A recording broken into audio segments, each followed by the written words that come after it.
All right, after sitting for almost a month, it's time to get on the road.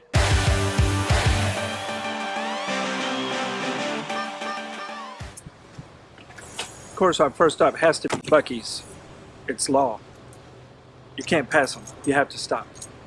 Probably seen our stops to Buc-ee's before. As we're leaving Texas, every time we're leaving Texas, we stop at this one. This one's in Luling, and it's off the 10, so it pretty much has everything you could want and everything you didn't know you wanted. Yeah, exactly. Right. Plus, it's easy in, easy out for big rigs, rigs of all sizes actually. So it's, but not truckers. Yeah, no, 18-wheelers are not allowed. They don't allow them. Yeah.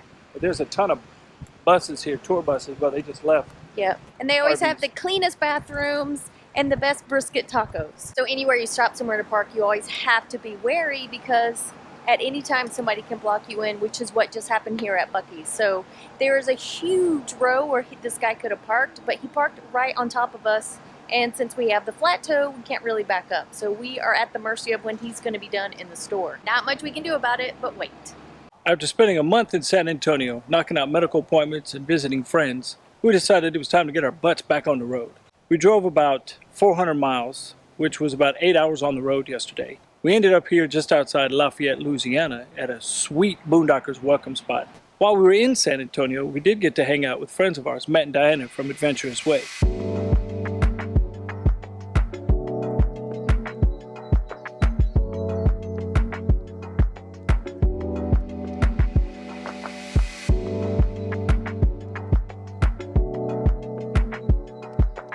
Alright, so we finally got Phil in the kitchen, and we brought friends along with us to make sure Phil doesn't cut any fingers off. So we have Adventurous Way. This is Matt. I don't know if you can see, but Diana's in the back and she's starting the sauce. So stay tuned. We'll see if what we make is edible. It is pasta, so it wasn't hard to get me in the kitchen.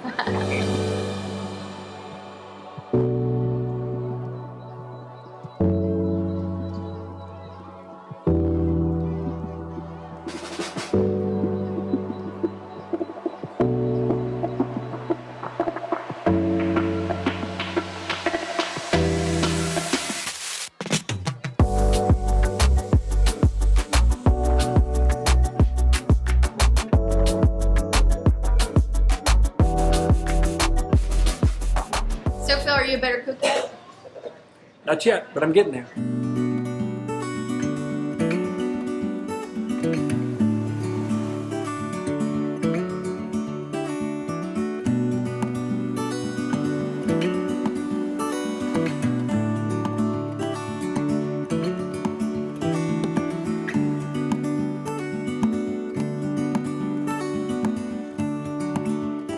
I've never done this before. It's really cool to do actually. I really enjoy it.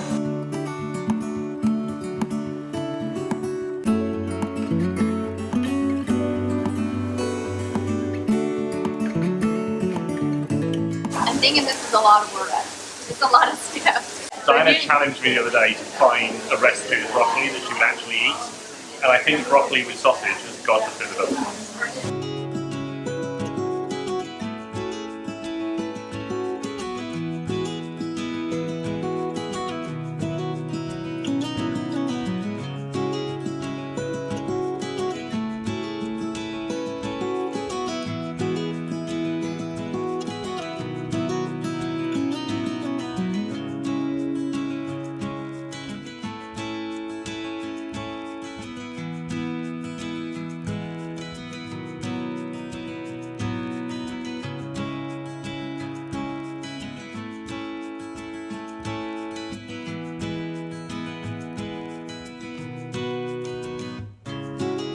All right, so we're going to ask the question. What is the one bit of advice you would give a novice cook that you think everyone needs to know?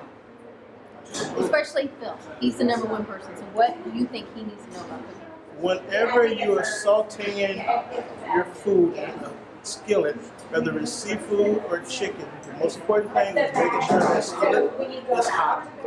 Your protein is patted dry, and you have a good oil. That way you get a nice sear and a good crust, and it won't stick to your face. Excellent. Thank you so much. This looks amazing. All right, let's see what you think. Really good.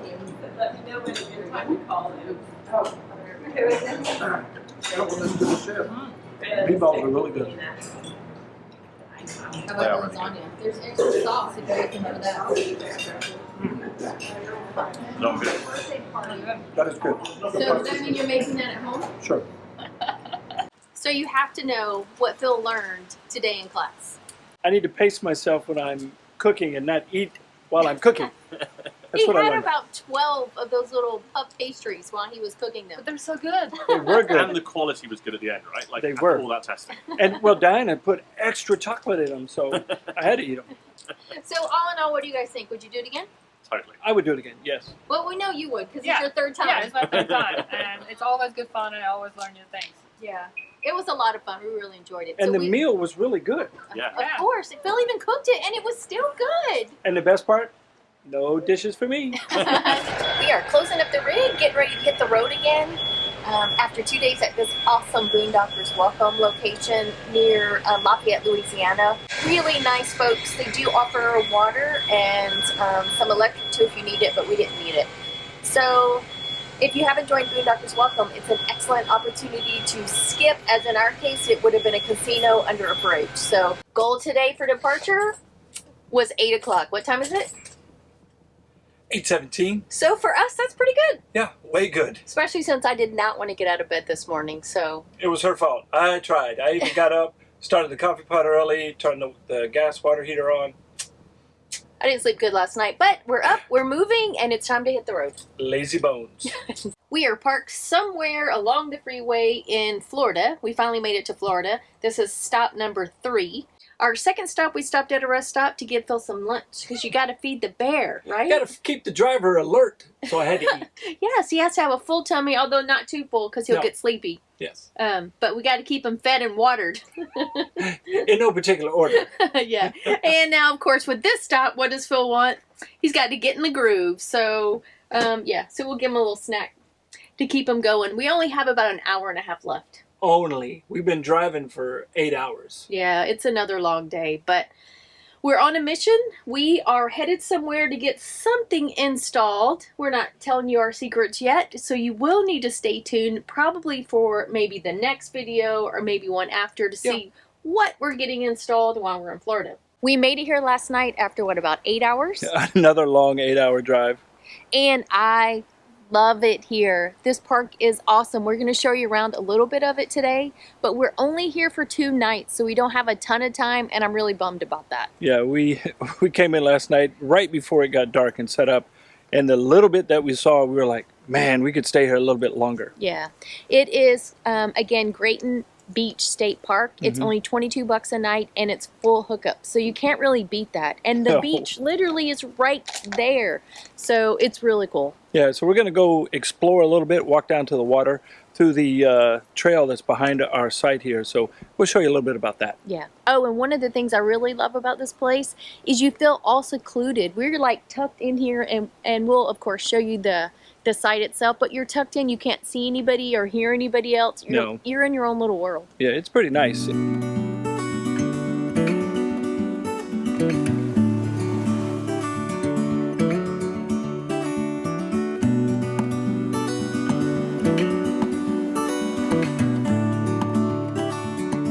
Out to the right actually is the beach, and it is a part of the state park. In between is this little inlet, and it's what they use for small boats and kayaking and stuff like that, to actually the ramp to put them in the water. So yesterday we drove out to the beach side, which is literally just around the corner. You can ride your bikes over there. It's right there. So, There. so we'll take you guys over there sometime today too. But this is what's behind the RV. It's really cool. I can't wait to see it tonight at sunset.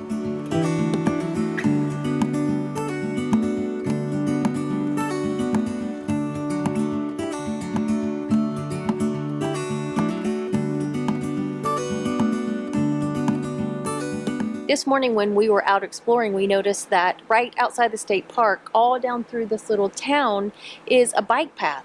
So instead of driving in the car today, we should have just taken the bikes, which is what we're going to do right now to show you. Yeah, we're boneheads, so we've got these bikes and we don't think to use them first. Yeah, so we are talking about our e-bikes that we love. If you haven't seen the video where we talk about how it folds and how it fits in small places, I'll link that video below. But we love these e-bikes, so let's take you for a ride on them to the beach and then into this little small town. Every change has a reason, baby, let it come to you. Every soul, every season lives outside of status quo. If we stop believing we're meant to be, expanding our abilities. If the passion's gone, we are doing it wrong. Baby, you and I should start living now. With the whole world at our feet, we could stay or we could leave. There is nothing in between. It's a little windy at the moment, but we just wanted to show you as far as where the campground is compared to the water. Right on the other side of Over this there. pavilion, right on the other side is where we were standing this morning filming. And then on the other side of us, I'm going to turn you around. That's the beach. And it's very cold today. Yeah, and windy. So we have changed our minds already on where we're taking these bikes. Yeah. My fingers are already numb, and we barely pedaled at all. Not to mention my chin is starting to freeze. Yeah. And I'm probably starting to talk funny. It's only, I think, 48 degrees Yeah, today. just a little cold. We're getting ready to leave Grayton Beach State Park, which I'm kind of sad about. Yeah, ditto. I do love it here, and I do hope we can come back. Yeah, we're gonna fit it in our schedule. We'll come back to this place. So great price, like I said earlier, $22 a night, full hookups, and the park itself is gorgeous. Yeah. But I'm sad for another reason too. Maybe just a little bit, and that's because this is our last time with full hookups until probably February. Yeah, that might be a stretch, but it's gonna be a while. I make the reservations, and I'm pretty sure I don't have anything booked with sewer. And we are booked out through February. Well, you know, there are gaps in the middle, but for the most part. We'll figure it out. We are hitting a harvest host today, and then from there we're going to Little Manatee State Park, and we're going to be there for 10 days. So we're going to go 10 days, our first stretch, our longest stretch, without full hookups. So Yeah, easy peasy. we've made our first stop in, which is only, what, been about an hour? Yeah, roughly an hour. And now we're at a Love's Truck Stop. We're going to fill up not only with fuel, but the goal is to try and fill up with propane here. Yeah, and these are a little tricky because their tanks are not always in the most optimal spot to pull up to. Yeah. So sometimes we have to negotiate getting the rig up close enough to the propane tanks around cars parked illegally and just the location of the propane tank. Yeah, nothing like playing Tetris with your RV. Yeah, and trying not to take off the car. And when I'm looking for propane, I just look in all stays and make that one of my search elements, and it always pulls it up. Now, the last time we got propane was November the 2nd. We have about a half a tank of propane. Less than half. And it's been really cold, so that mainly is what we've been using our propane for. If it wasn't for the cold, it would last us forever. Yeah, yeah, but we've got to have the heat. We made it to our harvest host without any problems. This is a automotive museum. You can see we are on grass, but this is a really hard packed, sandy type ground. So I am not worried about a sinking or even fit port tonight. I would not be worried. The museum itself is $15 per person to get in. They close at 5 o'clock, and it is almost 4 now, so I don't think we're going to make it into the museum, but this is a great harvest host. So let's talk about the events from last night. Yeah, from a cold, chilly, verge of freezing last night. So, as you guys know from the footage, yesterday we filled up with propane because it's been cold and we've been using it. But something happened when we filled up with propane, and we were unable to use it last night, so we were unable to use our propane heater, and it was in the 30s last night. Yeah, not sure what happened, but when we filled it up at a Flying J, the guy that put the propane in, he said something about having air in the tank and dead space and needing to purge. Never heard that before. Last night, of course, we went to turn on the heat. At 10 o'clock at night. Air came on, but no heat came out. So, of course, Phil phoned a few friends. We called Al from Life Beyond the Burbs. He went through a few checks. We were checking things out. And, of course, we bounce things off each other all the time. And then we called Another friend, Todd, he's from Two Beards and a Babe. Yep. And Todd actually writes a curriculum and helps run the NRVIA school. Mm-hmm. So he's got a bit of knowledge in his back pocket. Yeah. And shout out to him and his wife Stephanie. They were in bed. And Yeah. they got up and answered the call and tried to help us as best they could. So not sure what was going on. I tried turning on the stove to bleed, thought maybe there was air in the line, bleed that out. Nope, the flame would come on and it would die after about a minute. So I went back outside, turned it off, turned it on slower. I did all the things that the guy said to do. Nothing happened. So we froze last night. It was 47 in the rig when we woke up this morning, and it was 36 outside. We were bundled up. We had extra blankets on the bed. Of course, I had my thickest jammy pants and socks, and I looked like an Eskimo, but it not was a fan okay. of that. Not a fan. Until we got up and our feet hit the floor. Yeah, so I did get up this morning. I turned on the generator, because we are boondocking, by the way. I turned on the generator to get the electric heater going, and had to wait for the outside temp to rise a little bit so we could get our roof heat pumps to start producing some heat. Eventually it did. And for those of you who don't know, the electric heat pumps have a difficult time converting the cold air to warm once it's below a certain temperature, and I don't remember what. Our case, it's like 42, 41 Yeah. degrees, and then it's useless. It's just Yeah. blowing cold air. So we did all of that, and still have no idea what is wrong with it. Tank indicator is showing full. We're just not getting it. Yeah. So we're on our way down to our next stop.